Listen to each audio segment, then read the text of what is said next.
At times, the Bible gives us a fascinating look into the conversations that take place in heaven.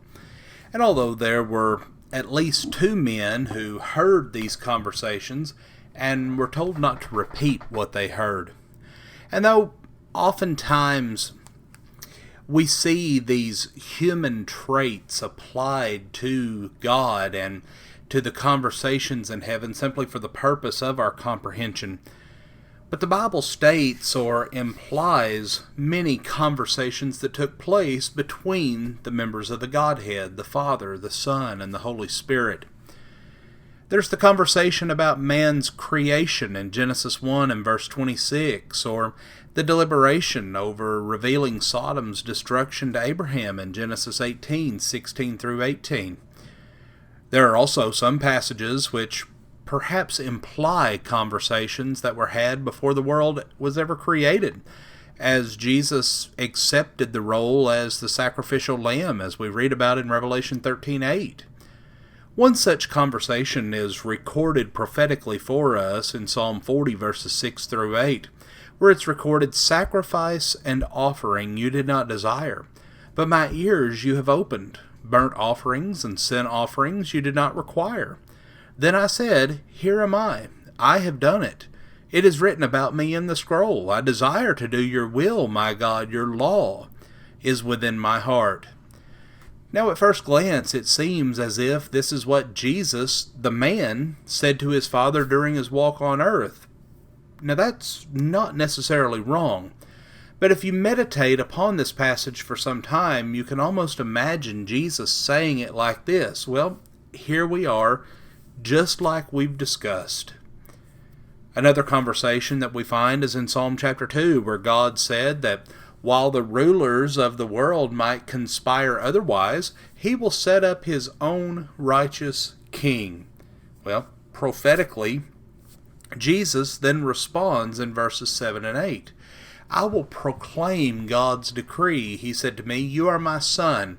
Today I have become your father. Ask me, and I will make the nations your inheritance. The ends of the earth will be your possession." Well, when did the Father offer the nations as an inheritance to the Son? Well, in heavenly conversation before the world was ever created. And again, we can only inadequately approximate such a conversation, but it sounds something like this whenever I contemplate this in my mind. God is saying, you will go and you will become as they are, that they may come and be as we are. I will treat you as a son. You will treat me as a father. If you will give up all that is yours, I promise upon my holiness that you will receive it all back, like a firstborn receives his inheritance. But like a firstborn, you will receive a double portion. You will receive all that was yours, and you will also bring with you all those who have learned to love us and to love each other, just as we have loved one another. Now when the Father offered the nations to his Son, considering what Jesus did on the cross, and that the Father raised him up, then we come to understand that Jesus' answer was, yes, I will do this. Yes, Father, I will fulfill your will. And we are the ones who he has come to save. We are saved by his grace. We are the double portion of his inheritance. And we, the nations that it's talking about, are the ones that were purchased by his blood.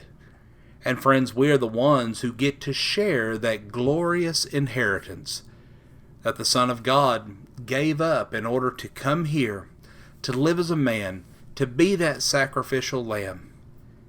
And he will receive again when he is there in the presence of the glory of God. He is there today. He is seated at the right hand of the Father. He has received that inheritance, and he will receive that double portion when he comes again to receive us unto himself, that where he is, there we may be also. Friends, we thank you for joining us for our program today, and may God bless you with a wonderful day.